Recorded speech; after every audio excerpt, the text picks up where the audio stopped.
Thanks for joining us on the last edition of Business Incorporated for the week. I am BC Adebayo. Coming up today, Eurozone annual inflation increases to 2.1% in July.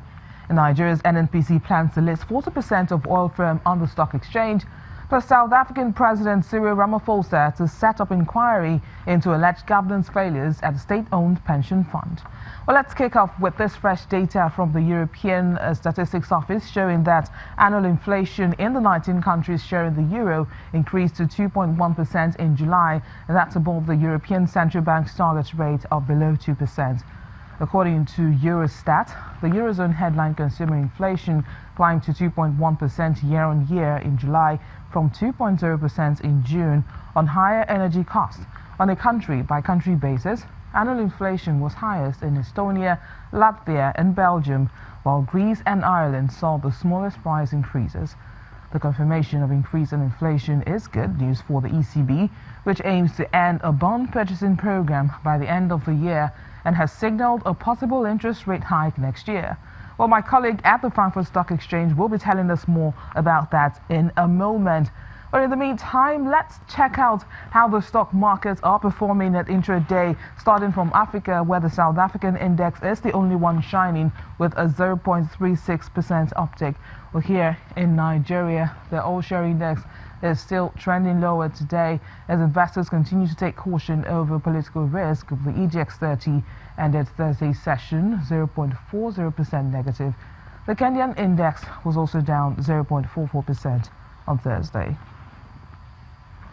And the markets in the Middle East are closed for the week but ended Thursday's session mostly flat to lower ahead of a long holiday next week.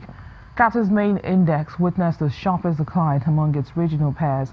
The index was down 1.5% on Thursday, with Qatar Islamic Bank witnessing the biggest decline at 4.6%. In Saudi Arabia, commodity and banking stocks led the declines on the Tadawul index, which was flat. Dubai's index was slightly down, with blue-chip stocks mixed in trading, while elsewhere in the region, Abu Dhabi's benchmark rose 0.4%.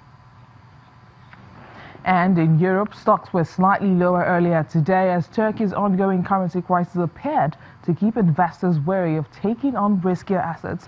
Investors are also digesting the just-released Eurozone inflation data.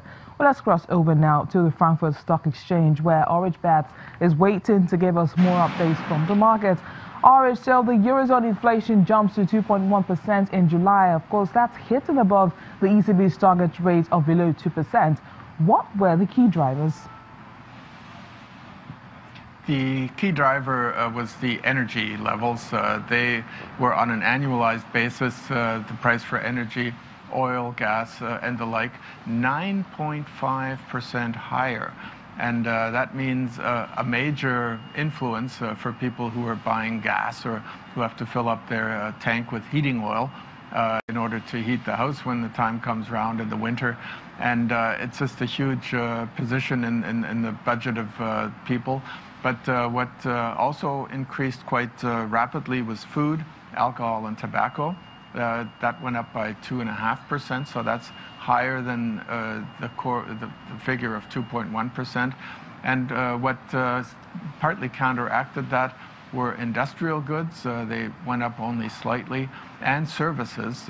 They also went up, but they didn't go up as sharply, maybe because more competition there.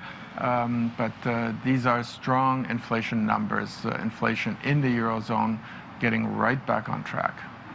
Should the rise in inflation and the current Turkish troubles give the ECB serious concerns about the state of the zone's banking sector? Well, the ECB has to watch out that inflation doesn't run away and gallop away and it can't catch up. And it has to then step on the brake all the faster in order to rein it in again, or to try to rein it in. When such a process starts, when a central bank basically loses sight of inflation, it can get very ugly. And 2.1%, you said it itself, it's above its target rate. And the inflation has been increasing now steadily. And the ECB so far is still sticking with its mantra of increasing the central interest rates for the Eurozone about a year from now. And many people here are warning that that would be much too late. Be careful. because that, if inflation gets going, that's a major risk for the Eurozone as well. The Turkish situation, certainly something to keep an eye on, but my impression is that the danger, the apprehension about it spreading to the European banking sector has calmed down a little bit towards the end of the week now. Well, Arish, let's drive into the weekend with the Volkswagen new CEO, who says that he has big plans to make the brand profitable despite its emission problems. Any details of his plans? Yeah, how about these is satisfactory the way Audi and Porsche are driving. First of all, of course, they're fast cars, but they're really earning good money, and their productivity is okay too, financial services as well. But the core brand, VW, that's not earning enough money, and he wants to increase the efficiency there by 30% by the year 2025. So it's not going to be an immediate process, it's going to take time.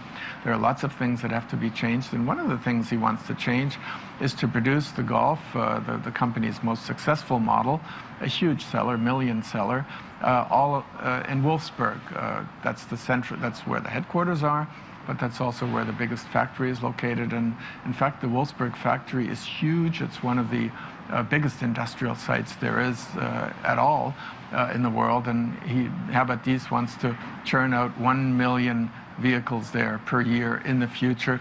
And thus, by concentrating it, taking Golf production away from factories in Eastern Germany or Mexico, for example, he wants to increase efficiency.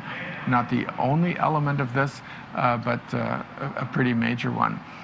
Knowing how strong the workers' representatives are, though, at VW, very strong, extraordinarily so. It'll be interesting to see whether Habat will find approval from that side in all the steps that are necessary until 2025. Workers' reps not only being influential at the company level, at the operating level, but also in the supervisory board. Well, thank you, Arish, for those updates, and do have yourself a wonderful weekend.